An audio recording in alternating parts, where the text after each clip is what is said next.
Welcome back, everyone. JAYBONE here for Smash This Podcast. On a Wednesday night, talking some Dynamite.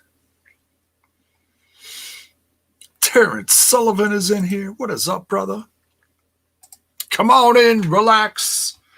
Grab yourself a cold one. We're going to talk some wrestling, but before we do, we get some of the plugs out of the way. You know what to do. We smash that like button, we smash that sub button, and we ring that bell for notifications so that you know when more of my content hits your screen. You want to help support the podcast. If you're watching on Twitch, you can follow, you can sub, gift subs, you can cheer bits, all that great stuff. There's also a link in the description for the latest Smash This Podcast merch. Go get yourself some smashing merch. Prime time, CM Chris, what is up? Good to see you. All right, so one thing I did want to cover, and I apologize, I know they covered like the results and stuff, but they ran them down like so fast, I didn't write them down. Critical Sting says, Kenny Oneida. Yeah, we'll get to that. That's pretty funny. The Japanese end of the bracket for the women's tournament that's going on to find a number one contender for Hikaru Shida for Revolution is going on right now. And they had the first 4 matches Monday night. Now, I watched some of it. From what I saw, the matches were good. I watched like the first match and part of the second match. I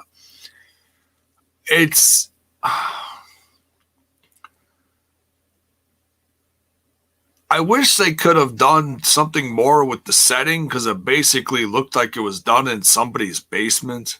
Like production wise, it was really lacking. It really was. I mean, they had a little entranceway and they had some lights above, but it basically looked like it was, done in somebody's basement. It just, man. Like, they could have done so much more to spruce it up. Like, compared to what we're seeing at Daly's place with the big stage and everything.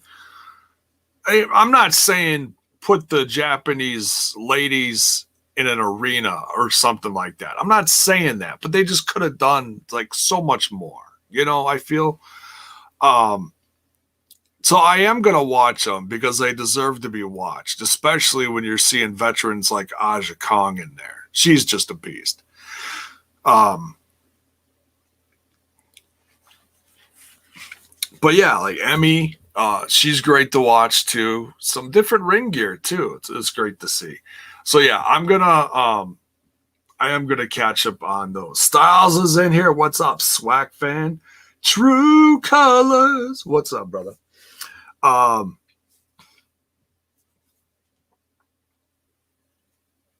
So yeah, so that's I mean, I understand why they put it on YouTube because of what it looked like. I get it, but man, it deserves to be on Dark or something else. You know what I mean?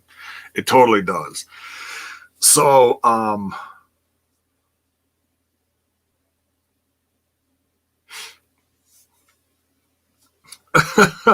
True Colors.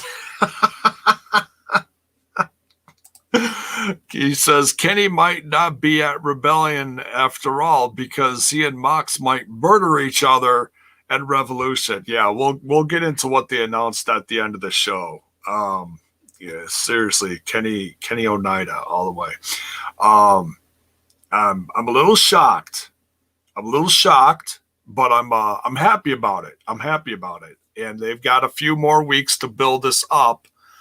it's going to be interesting to see like where this goes. I mean, I'm glad that Mox is getting his rematch, but there's all these other little things happening big picture wise, you know, with all the doors opening up, you know. I mean, there's room for so many things to happen, you know.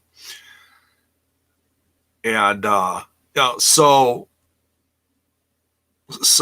Tony wasn't lying last night on Impact in his little prepaid ad that he did with Tony Schiavone, if you will. You know, he said that Kenny was going to have a surprise, and sure enough, you know, and I felt like during the show we weren't going to get the payoff on that, but we did in a really big way. So I was really happy about that. Yeah, True Colors, you are true. It says it's the pandemic. What can you do? Yeah, you are right there. You are right. I just wish it could have done just a little more to make it look a little bigger. You know what I mean? Just, you know, I mean, come on. You got some big bucks flowing here, you know? You can set up something. I don't know. But anyways. So, all right. So let's get into this. We are covering AEW Dynamite Season 3, Episode 7. We start out with, for a second there, I couldn't read my writing. My goodness. We're going to have to start typing these out. No. Hangman Adam Page and Big Money Matt Hardy versus TH2, Angélico and Jack Evans. Man, I gotta say this was a great way to start out this episode. I mean, they always start out with something hot, and they never fail. In my opinion, they never fail. They always start out with something big, something really.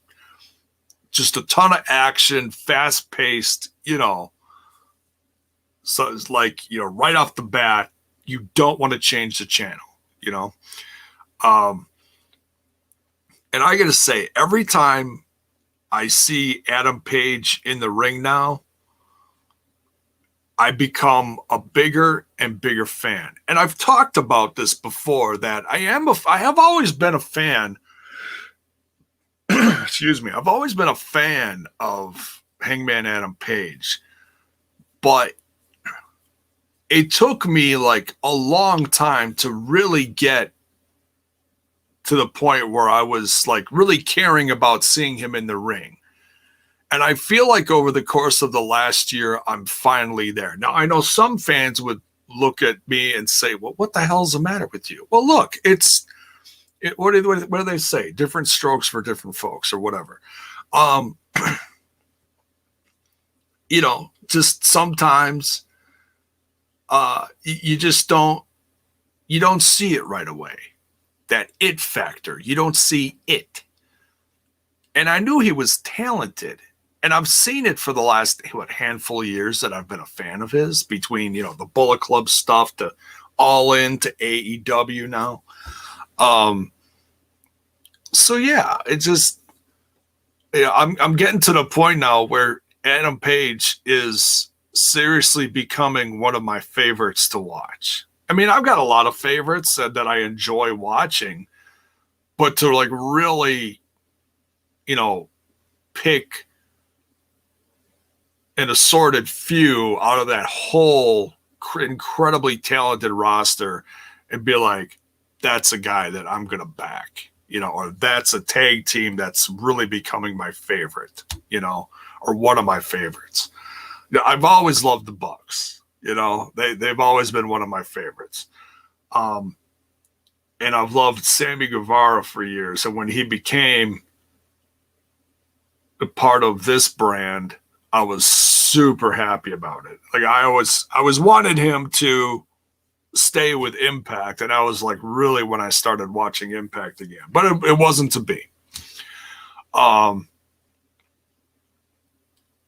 yeah, this was a very, I mean, Angélico and Jack Evans are so underrated. I wish they were featured more, but I get why they're not. You know, because they have such a loaded tag team roster, and now it looks like it's going to grow even more. So you've got certain teams that just, you know, they play second fiddle to other ones that they really push, you know, like MJF and Jericho. And unfortunately, like a team like, you know, LAX or Santana and Ortiz, they don't call them LAX here, but I'll always think of them as LAX.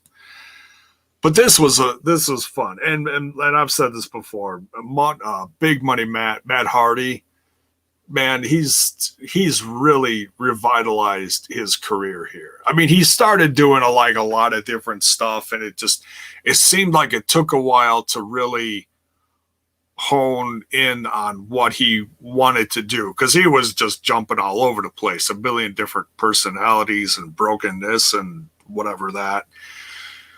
And now he's like really sticking with this. So that's good to see. I'm enjoying this. And then this is funny because it took me a couple days later after the last episode when, and I know I'm backtracking here, but just bear with me, when Hangman signed the contract, and I'm surprised no one said this in the chat. At least I didn't see anybody say it at the time. I could have missed it.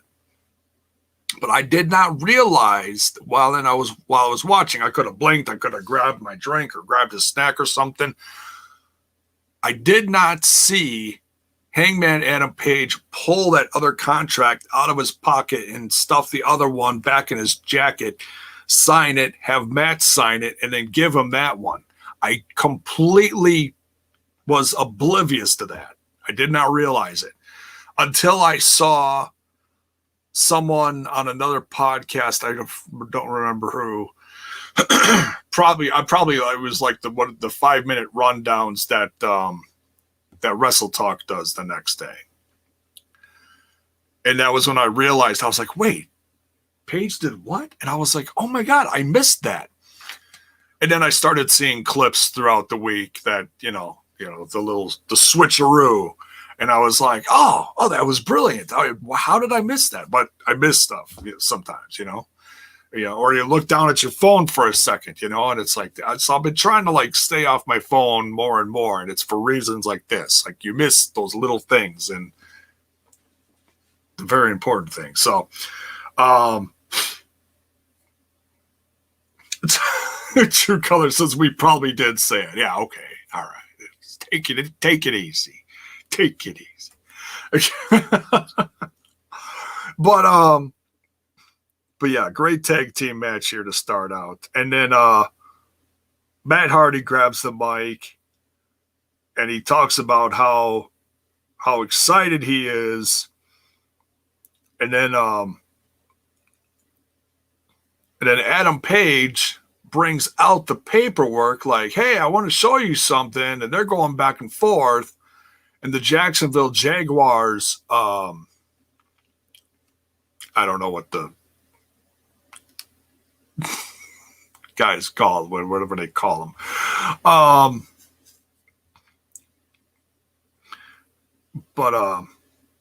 So he comes out with the paperwork and he's doing his thing. And they're talking.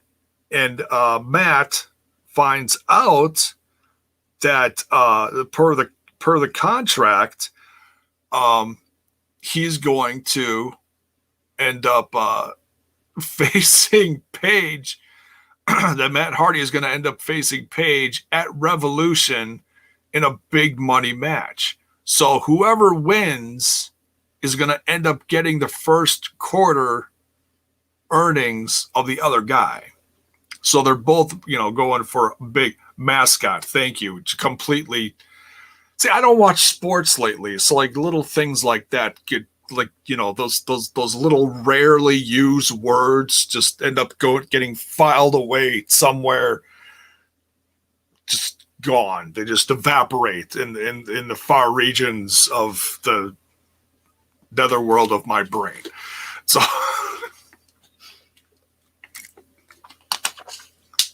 damn it. Don't grow old. It sucks.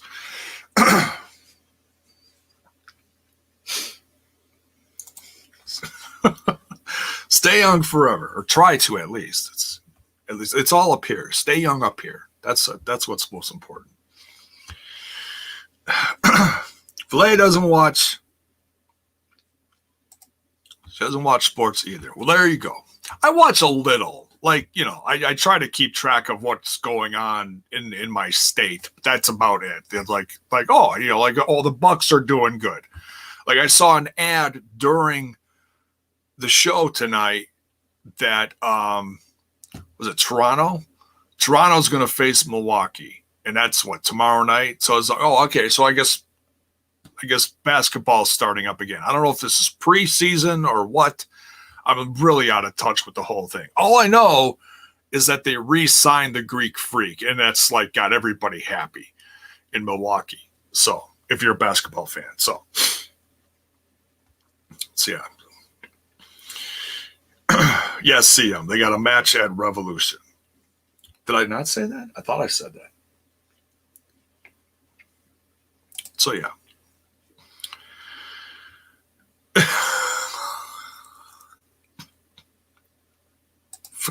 Flay says I'm older than you, but I fight it. Yeah. I hear you. I hear you. We do what we can. Critical Sting says it's over a month into the regular season. Oh, well, so that shows how much I pay attention. See, I didn't even realize that. So,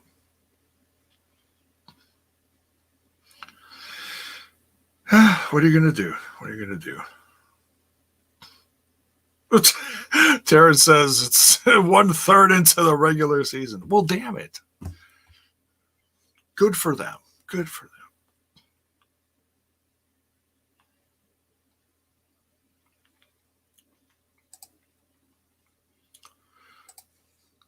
RK says, how did I get a Filet-O-Fish with no fish? I don't know. Stop going to that place for fish sandwiches, apparently.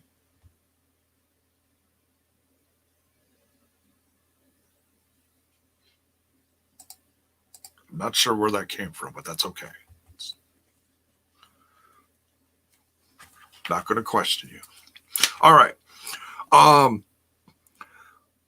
So Matt Hardy's not happy about this match announcement. So then we find out that was it Mark Quinn, I believe, one half of the Private Party.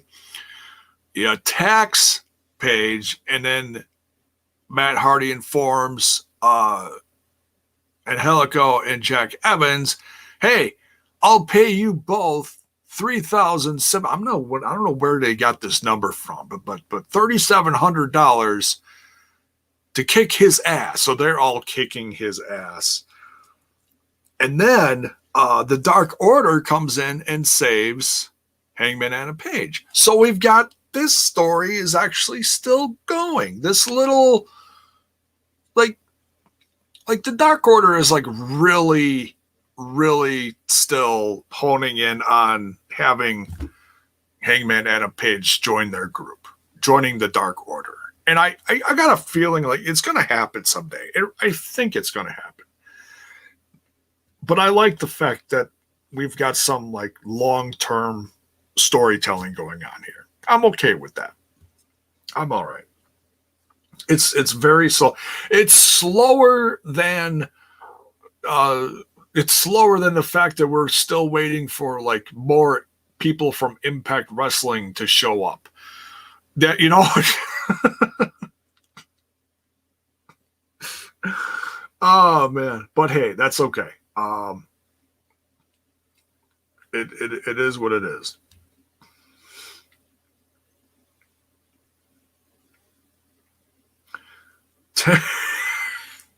Terrence Sullivan says, Shamrock McFlurry or Shamrock Milkshake? What do y'all prefer?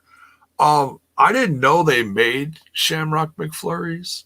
I always just order the at least one during the Shamrock Shake season. I get that, but I might have to get the McFlurry, but I got to get the shake first. That's just yummy. And my problem is I drink it so fast that I end up getting a stomach ache. That's my problem. So I got to stock up on the Tums if I'm hitting Mickey D's for that.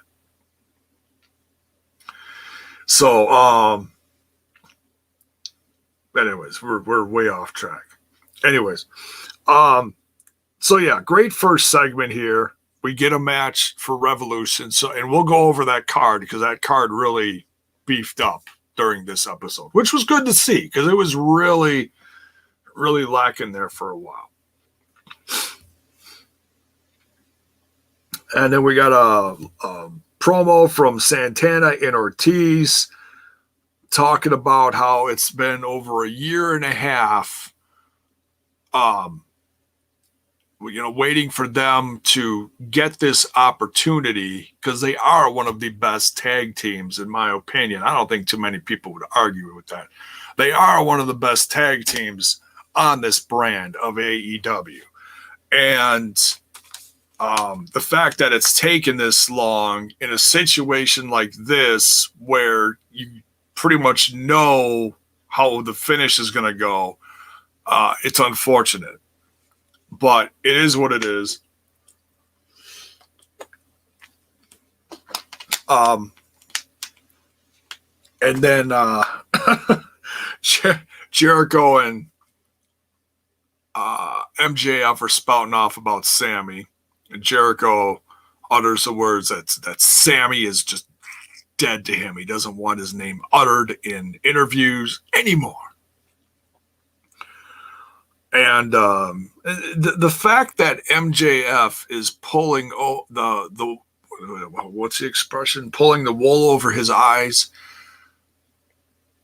That MJF is actually tricking Jericho into thinking about, so negatively about Sammy Guevara.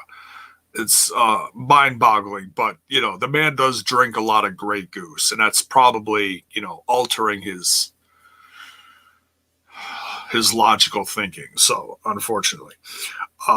Less Grey Goose, Jericho, and you might get your old friend back. There you go. There's some suggestions there. We get a great match next. We've got the next match in the women's elimination, the women's eliminator tournament, all ending up at Revolution, trying to find a number one contender. Serena Deeb versus the return of Riho. And they said we haven't seen Riho in like over a year. I forget what the date was. I'm sure somebody's going to put it in the comments. But yeah, great to see former women's champion back. And this match was a great reminder of how good she was. I mean, this really was a toss-up. I didn't want to assume anything on either one as far as who was winning this one. This one was dead even throughout the whole match. The counters, the 2 counts, everything. This was, in my opinion, one of the best women's matches. Now, this is not to upset any of my other the fans that watch other brands that I watch, of course, Impact or WWE or whatever. But this match, in my opinion, is one of the best women's matches of the year so far. This one just blew my mind. Serena Deeb, just reminded me again how great it is to have her as a part of this brand. Just amazing. Great to see Riho back. Riho takes the win here. I was a little surprised. I thought they was going to go with Serena Deeb, but I have no doubt that Serena Deeb's going to get another like title contention. She'll be defending her NWA Women's title on TV soon, and it's it's interesting now because NWA sadly is pretty much just represented by their champions right now. There's, as we saw over the course of this last weekend, former men's tag champ Eli Drake got signed by NXT. L.A. Knight. I'm very happy for him. He finally gets to be on a bigger stage again. So very excited to see what he's going to be doing there. But yeah, tremendous women's match. Sound off in the comments. Let me know what you thought of this match. And what's next here? We get the announcement. Well, they announced this already, but they bring up that Wednesday, March 3rd, Shaq and Jade Cargill are going to be facing Cody Rhodes and Red Velvet. I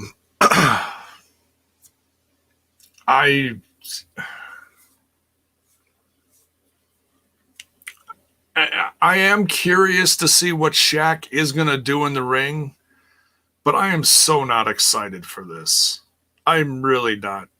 Like, I get the co-promotion thing because TNT is doing something with Shaq. I get it. But they could have done something else. They could have done a big man match. They could have put, I don't know. I mean, no one's that big. They could have done like Luchasaurus or Lance Archer versus Shaq or something. I don't understand the Cody thing at all. I don't know. I'm just not. I'll watch it, but I'm not looking forward to it.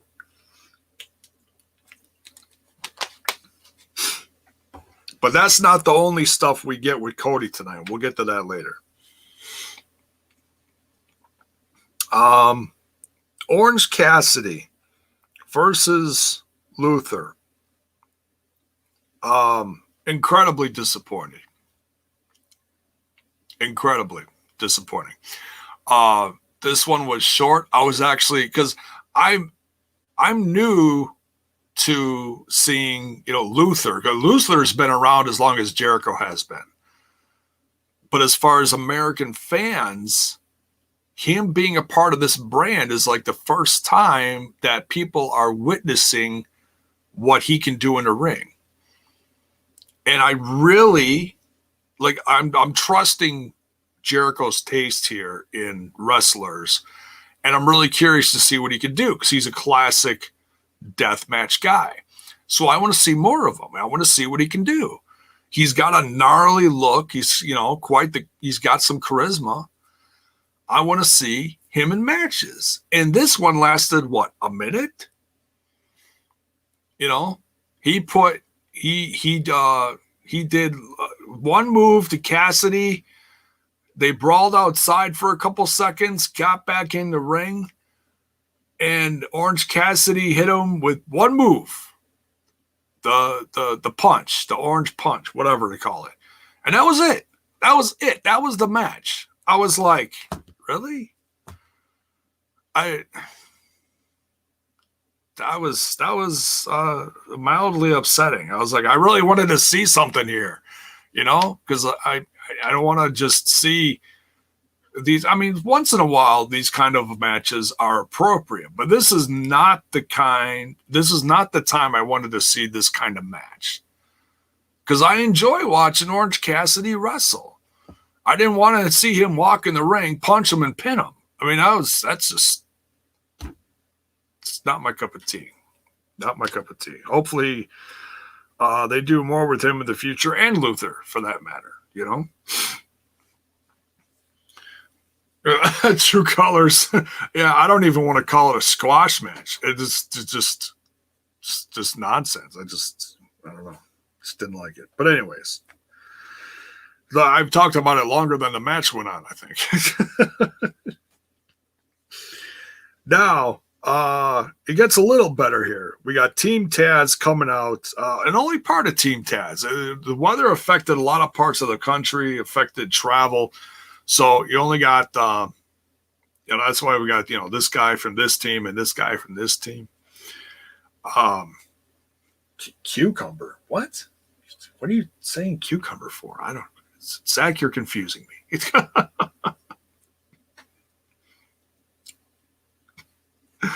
Critical Sting says, you think Luther is going to get real screen time outside of BTE? Well, a man can hope. A man can hope.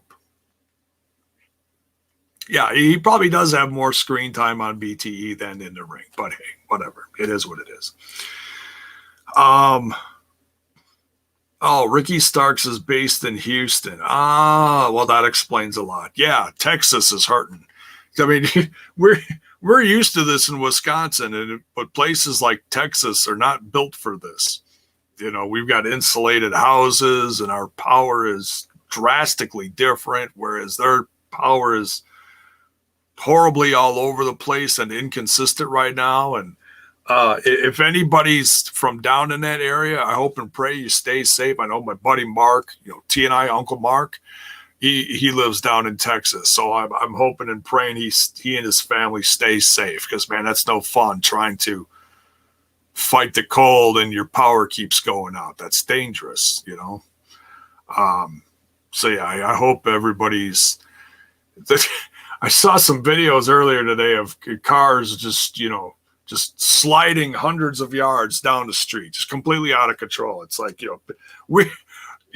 the cars around here drive 50 miles an hour and know exactly how to drive. Usually that first week of the snowfall around here, you see a few accidents. But now it's like, all right, yeah, people remember how to drive in the snow and we're fine. But they do say once in a while, don't go out if you don't have to. But even when we have to, it's like we just deal with it and we're fine, You see a few fender benders, but the people down south are just like, oh my God, counties upon counties upon counties. The entire state is just shut down. They're like, nope, we'll see you in March. I feel for them, though. I feel for them. It's just crazy. No, Zach, they're not sliding into Checkers employees. You stop that. That's not. Damn. Jiminy Christmas. Yeah, seriously. It's crazy. Just behave yourself, Zach. Behave yourself. All right. We continue. Yeah, so go. So Team Taz is down there. Taz has got the mic, of course. He's out there with Cage and his son Hook. And they call out Sting. They basically beat him to the punch, because the whole thing that was promoted was Sting is going to call out Team Taz because of what happened with Darby. Well, Sting comes out with his, trench. Basically, it's snowing in Daly's place. I'm sure they really enjoyed that. So we don't have enough, but Sting shows up and it's snowing. Sting, seriously, stop with the snow. The country's not having it right now.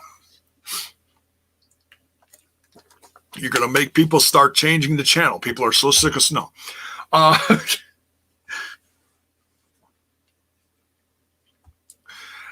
So Sting comes out, swinging his baseball bat, just like, hey, I'm ready. He came alone. He didn't bring nobody. And Taz is mouthing off to him saying, well, you brought your baseball bat.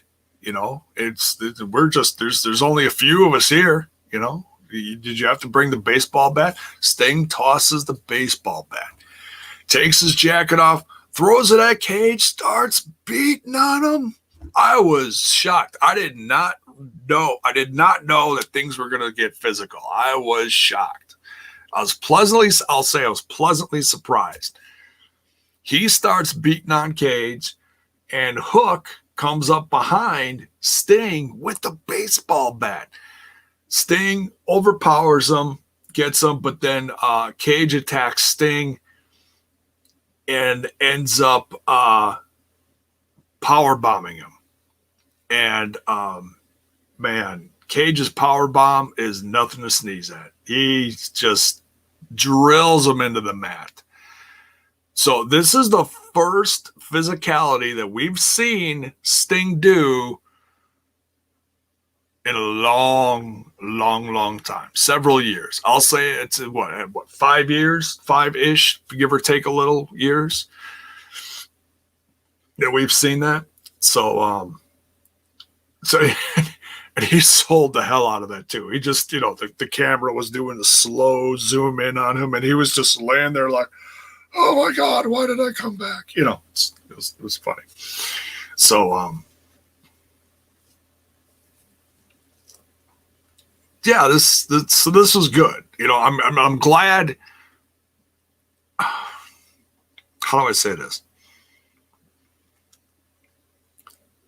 I've been very fearful of how ready Sting is to be in the ring. Okay. But he wouldn't have come back and he wouldn't have started all this if he wasn't ready. So you just got to hope and pray that, whatever happens in the future, that he doesn't end up, injuring himself, because he is up there in age. He's at the age where a lot of guys are like, no, I'm not doing this anymore. But hopefully Sting's in good shape, and I don't know, how anything specific with his neck and whatever is doing. So,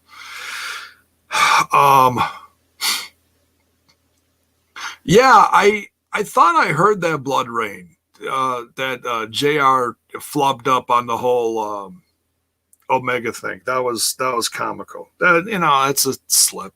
Whatever. I'm not gonna give that any more time than it has to be. RK, I hope he was just selling that power bomb. I'm sure he was. They probably did one earlier just to see how it was, But I'm sure he's been active in the ring, getting rid of the ring rust and whatever. So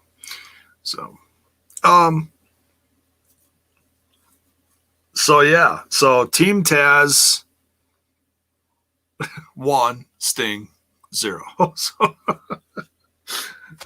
as far as getting physical, yeah, I wrote down OMG, because I was like, whoa, I was not expecting that. Because all we've seen is promos, or lack thereof. Sting just shows up and everybody scatters, like cockroaches.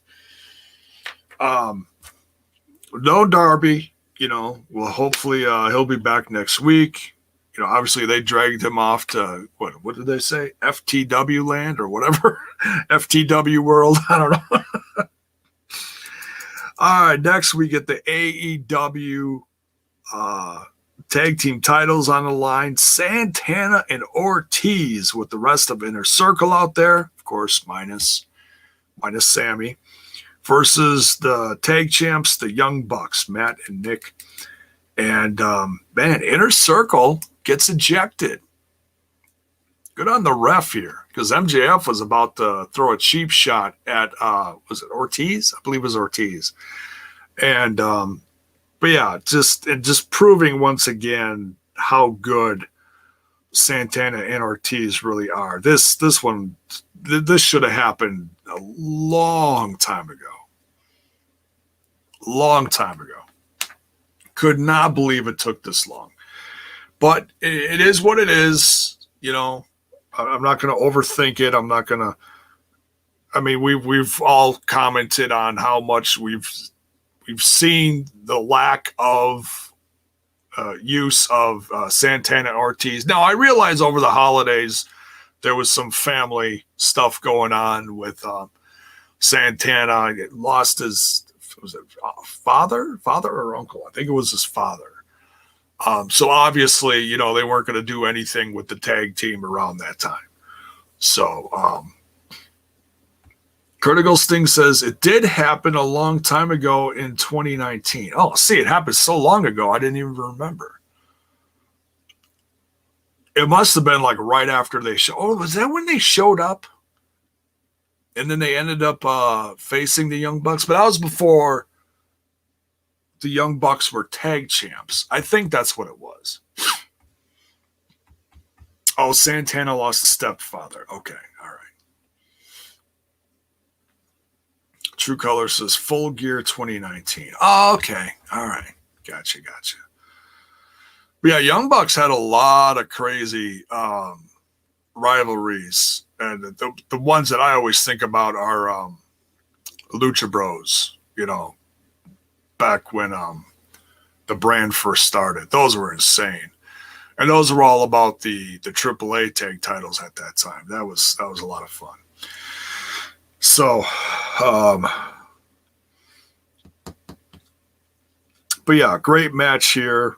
Of course, the Young Bucks won, but hey, they beat them clean. There was no interference. But then as soon as the Young Bucks won, the Inner Circle came down to attack them, and then the Good Brothers took them a while to get out there. It really did. It really felt like Don Callis was trying to reel the guys back, but finally sends out the Good Brothers. Didn't send out Kenny. Didn't send out the champ, but sent out the Good Brothers. And the Good Brothers came out there. What did Tony Schiavone say? Oh, yeah, here come the Good Brothers tiptoeing out to the ring or something like that. Oh, man, he is not a fan of the Good Brothers or this whole Bullet Club thing. It is, man. I would love to see just like an hour-long mega just rant fest between Tony and JR about all the Bullet Club stuff going on. I'd love to see it. What did JR say the first night Kenny ran off with the title? He's running like a scalded dog.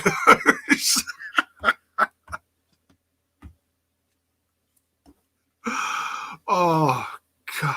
I love JR. He's one of a kind. See, it's moments like that make up for when he does little flubs like accidentally calling Kenny Omega the WWE champion. Like, it happened so fast. I'm like, wait, did he just? Oh, okay, whatever. We continue. You know, I'm not the guy that's gonna. Oh my God, he did. He said what? Oh, and people are writing articles about it now. It's like, really? All right, really? Is that news? Is that really news? Oh, Tony Schiavone farted. I'm going to do an article on it. I mean, come on.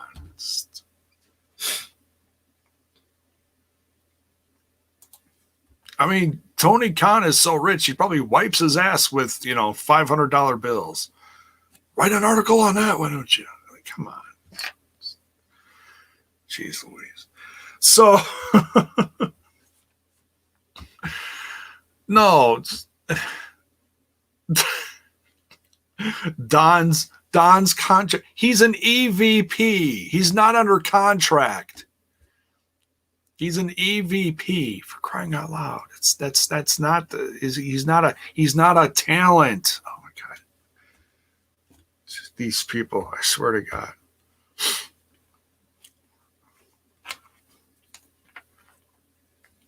Gotta love them.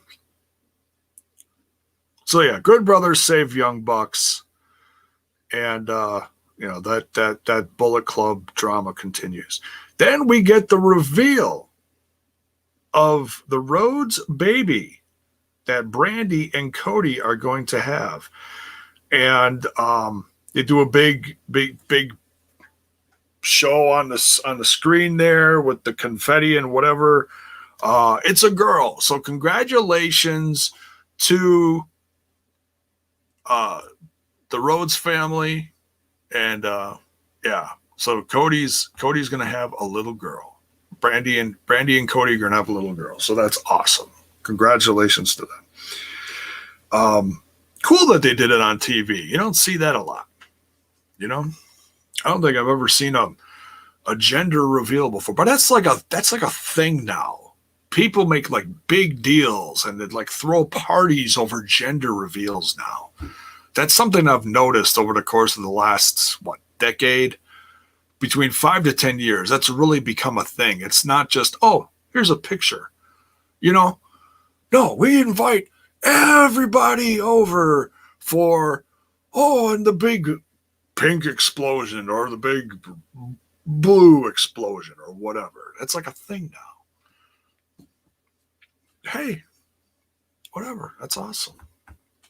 Happy for him. Bill's boy. Didn't Vampiro fart during a Triple Mania show? Yes, he did. And it was audibly wonderful.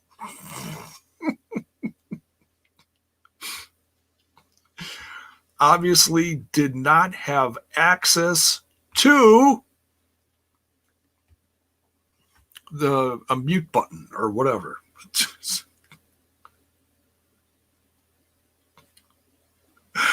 Oh, God.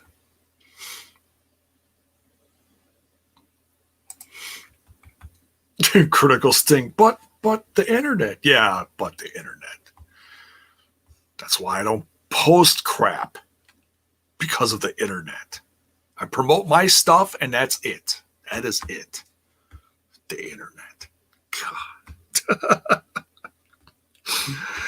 God. So yeah, congratulations to the Rhodes family. Then we get FTR, Dax, and Cash. No Tully. No Tully here. And that's also weather related, apparently. Versus the Sydal brothers. We got Matt and Mike Sydal. I cannot remember the last time that I saw Mike Sydal. I don't know if he's been working indies. I don't know if he's been like in Japan or I have no clue. Like I thought I saw him at a Ring of Honor show, maybe somewhere in the last, I want to say decade. It's so fuzzy to me. I've seen him like once. I forgot Matt had a brother. And then I saw like, the advertising for it. And I was like, oh my God, Matt's brother is going to be on there. That's pretty freaking awesome.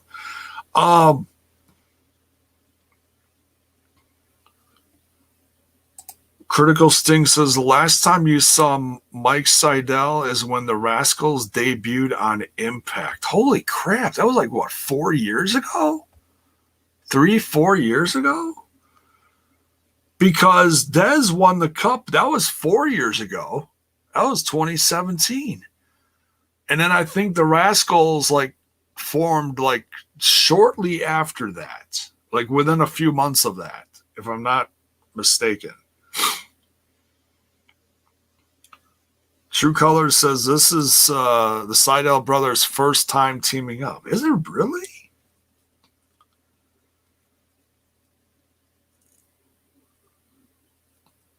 Huh.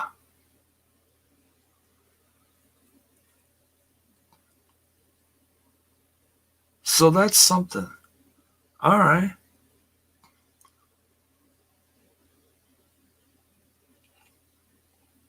Bell's boy says, yeah, the gender reveal caused the biggest wildfire in Southern California history last summer. Dumbass millennial crap. I did not know that. No, you know what? I actually might have heard that somewhere. That's crazy. Critical Sting says Rascals debuted in 2018. Oh, okay. Could have swore it was earlier than that, but I'll take your word for it. So, interesting. Yeah, I don't remember Mike Sydal in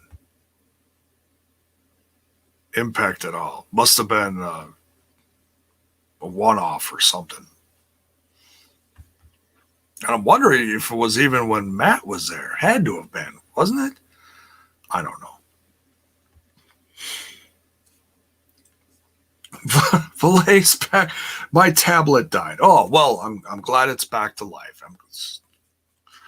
Hit it with the paddles. All right. Nice. Oh, man. So, yeah, great match with FTR and the Sydal brothers. It'll be interesting to see if they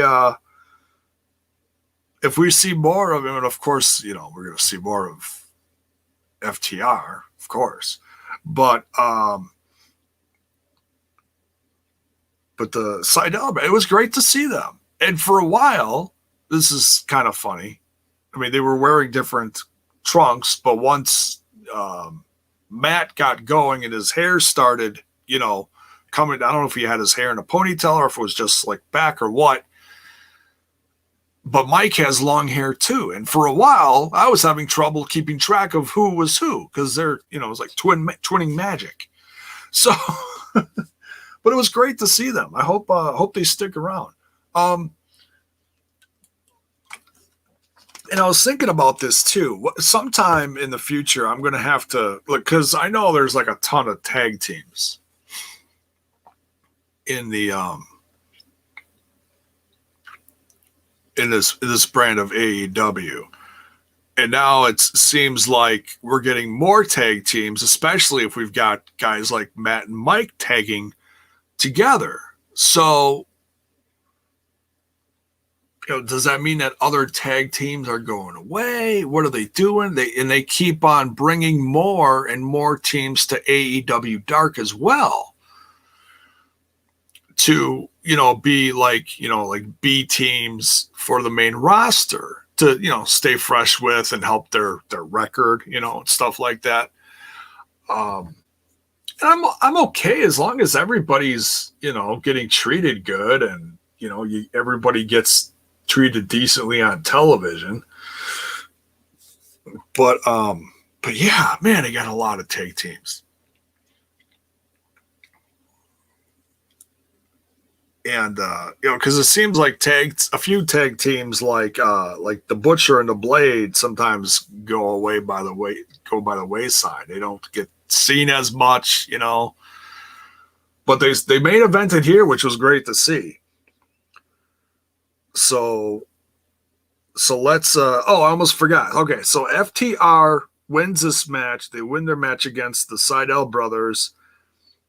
And then they grab, I once again I blinked, and all of a sudden I looked and they've got the Doc's bag in the ring, and they had like the medical scissors, whatever they cut the tape with or whatever. The special kind of medical scissors, and they were going to use it to cut the hair, like scalp them or what. I don't know what the hell they're doing. But they were going to cut the hair, and all of a sudden the lights go out. I was like, oh, what's going on? Who's showing up now?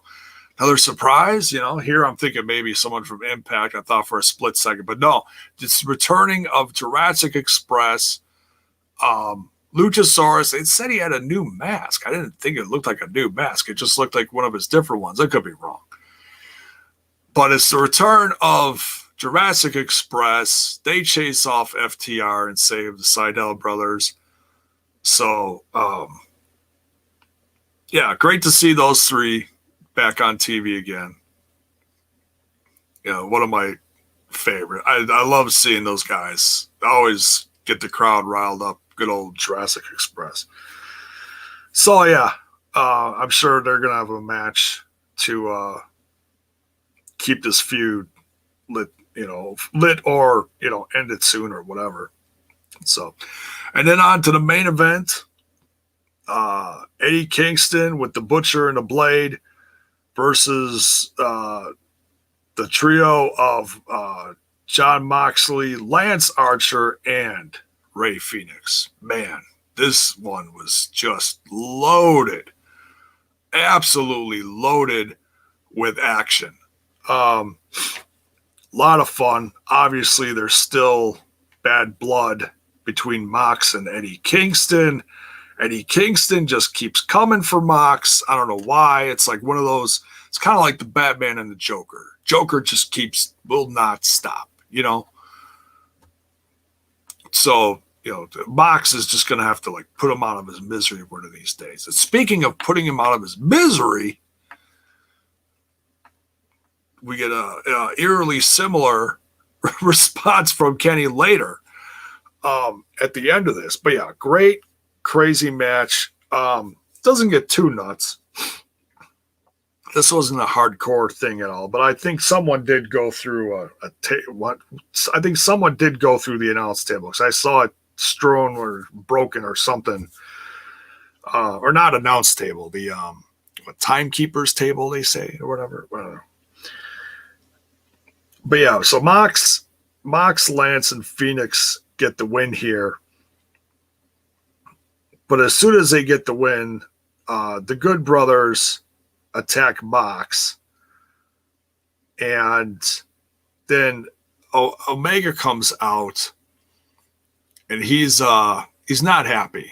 He's not happy. So I briefly mentioned this earlier. He's not happy because Tony Khan has informed him, and this is actually a continuation from what we saw on TV last night on Impact Wrestling, because he said in that paid advertisement on Impact Wrestling that he was going to make sure that Kenny had a visit, or Kenny was, what did he say? Kenny was going to get a rivalry or get a match or whatever he said. I forget the exact verbiage. I'm sure someone will say it in the chat. Refresh my memory. But yeah, Tony said that Tony said that Kenny Omega was going to get a surprise tonight. I believe that's what he said. Or he had a gift for him. That's it. Thank you. Yeah, he had a surprise for him. So,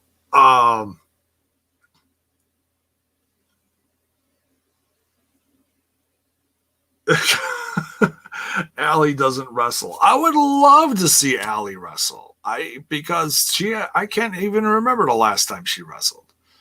She used to be in a tag team with Brandy, but that was short-lived, And I think that was during that time where they were trying stuff out and it just didn't work or whatever. Kenny's gonna get a gift, yeah, right. So Tony informs Kenny that Mox is getting his rematch. He's finally going to get his rematch for the title for the AEW title at Revolution. But here's the thing. Kenny Omega gets to pick the stipulation or pick what kind of match that they're going to have. Oh my God. And then here's where the Kenny Oneida jokes come in, because Oneida is, for those that don't know, and I don't know a ton about it, so I'm not going to sit here and be like, oh, I'm an Oneida I'm an Oneida expert. No. I've heard of the name. I've seen specials on like Japanese death matches, and they are brutal. They put some of the stuff around here that happens in the States to shame. Makes GCW or CZW almost look like kindergarten, because they have these exploding matches where like the whole ring detonates and it's just crazy. It's so everybody gets blown to smithereens and everybody dies. But so Oneida is a death match or Japanese death match legend. Okay, so Kenny, upon finding out that Mox is getting his rematch, informs Mox that it's going to be an exploding barbed wire death match. Oh my God. We've come full circle from the unsanctioned match that they had, whatever it was. It was one of the first pay-per-views, wasn't it? After Mox showed up. The early weeks and months of the Moxley Kenny Omega feud, before there were any titles on the line, I believe. But yeah, just crazy. I can't wait for this. I don't know how the hell they're going to pull this off. If it's going to be one of those things where they put some like pyro boxes in the corner, are they going to take down all the ropes and actually put up barbed wire so it's like, you know, the proper barbed wire match? Or are they just going to have like barbed wire wrapped around all the ring ropes? I know that's another way that some companies do it. Critical Sting says lights out match, Full Gear 2019. Thank you. So that was the one where they had barbed wire all over the place, and then they ended up falling into a giant bed of barbed wire, and that was crazy. Yeah,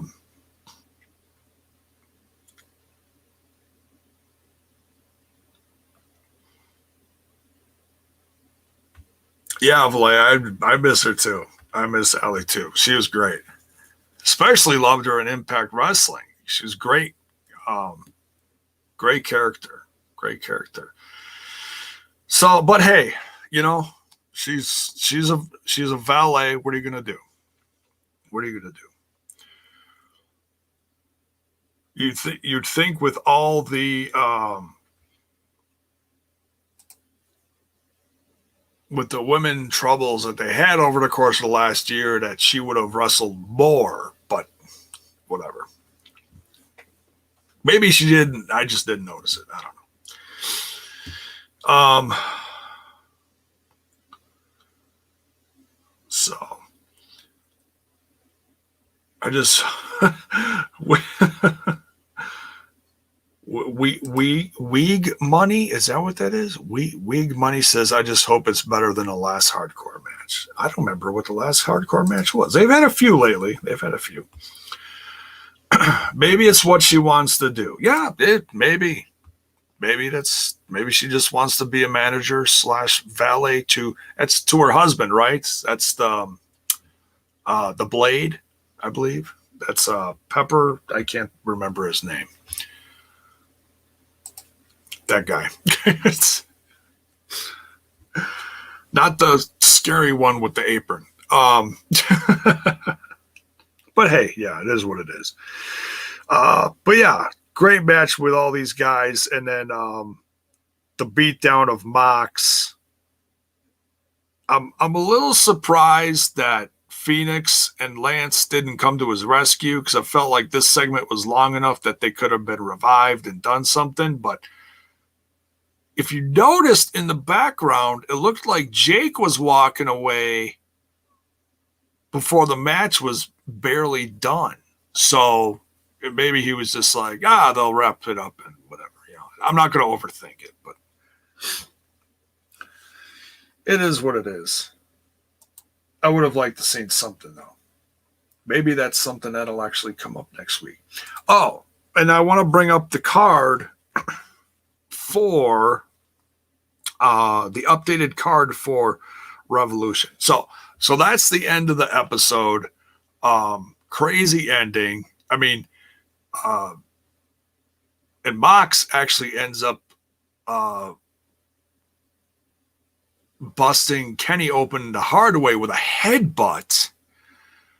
And then Kenny ends up giving Mox 2 V-trigger knees.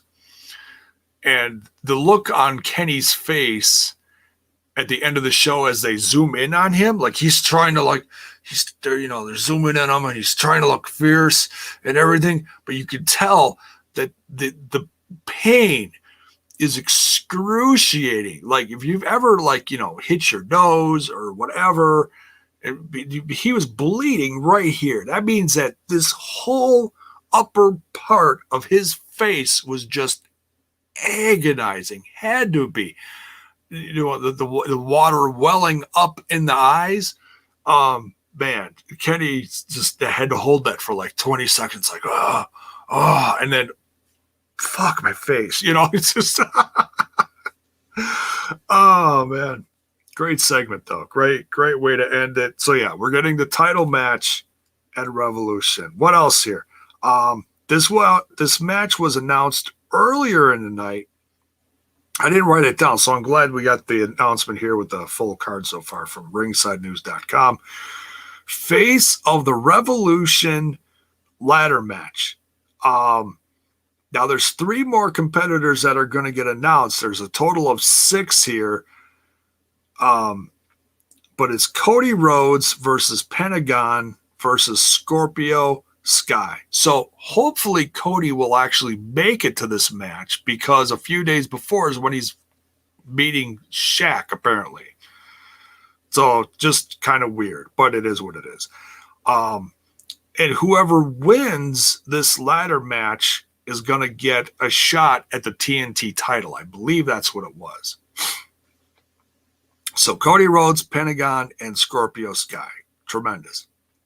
And we'll see who the last 3 are. Maybe someone new. Maybe someone new. Because that's how we got the debut of Cage. Was a surprise guy in one of those ladder matches where he got a title shot. And Mox, I believe. Mox was a champ at the time. We've got the AEW World Tag Team title match that was announced. I don't think this was announced yet. I could be wrong. Because all these weekly cards have been so big. It's whenever they announce something for the pay-per-view, it seems like it drowns out that news. The AEW World Tag Team title match between the Young Bucks and Inner Circle's MJF and Chris Jericho. That's going to be good. Hangman Adam Page versus Matt Hardy in a money match. We got that one announced tonight too. The AEW Women's World Title match. We got Hikaru Shida versus the winner of the Women's World Title Tournament. And then, of course, we got what we just talked about, the AEW World Title match. Kenny Omega defending against Jon Moxley. Jon Moxley finally... Moxley. Jon Moxley finally getting his...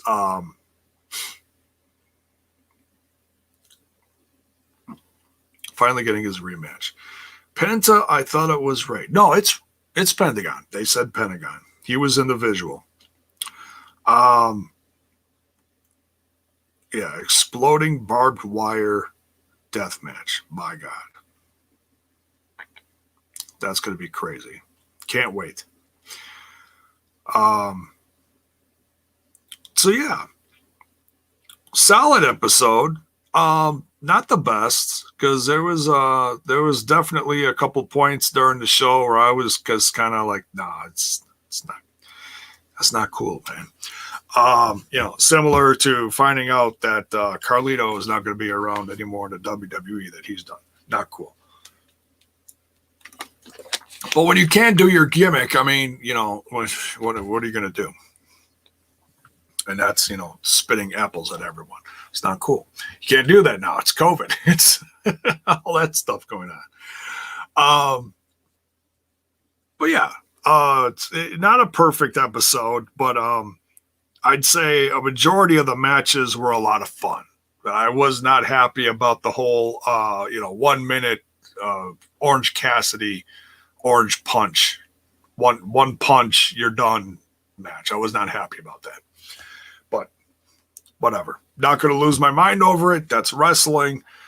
You got to get people on the show. Sometimes that's what you got to do. So, I want to see Luther in an exploding barbed wire death match with someone, like Joey Janela, book it. That's what I want. We'll have that for next Revolution. How about that? We'll start a poll. Who do you want to see Luther in a barbed wire exploding death, whatever, I don't know. So that's it for tonight's show. We went just a little over an hour. We try to keep this one to an hour. It is what it is. Thanks everyone for coming out for this. Much love to everyone. Stay safe. It's cold. It's nasty out, especially in other parts of the country where it's not typical. So stay safe, everyone. Blood Rain says Tully is supposed to wrestle again? No. I don't know where you heard that. I have not heard that. I highly doubt that. I highly doubt that. Maybe a one-off, but I doubt it. So, anyways, be safe, everyone. Much love. You know what we do is we get out of here, smash that like button, smash that sub button, and ring that bell for notifications. Why? So that you know when more of my content hits your screen. Also on the audio at anchor.fm/smash this podcast. And there is a support button there. You can help support the show for less than $1 a month. There's several tiers there to choose from. You can share bits, you can sub, you can do all that stuff to help support the show. Birch link is also in the description as well. Some brand new Birch in the theme of, we didn't knock down everything, amazing, the old classic red and black NWO. So go get you some brand new STP merch. We got mugs, we got hoodies, because fuck, it's cold outside. We got tees, we got tanks if it is warm somewhere, or you want some workout gear or something. So yeah, get yourself some new Smash This Podcast merch. So we'll see you tomorrow night over that other little podcast called Total Nonstop Impact for the Throwback. We're doing number 58, I think they said. 58. So I'll be watching that during the day tomorrow. We'll join you for that. Hopefully Mark will join us and he'll have his power. We'll cross our fingers for that one. But nonetheless, we'll pull it off. Everyone stays. Oh, excuse me. Wow. Breathe, Jason. Jason? Who's Jason? What? Breathe, JAYBONE. What the hell did you do? All right, folks. We're out of here. We'll see you tomorrow night. Much love.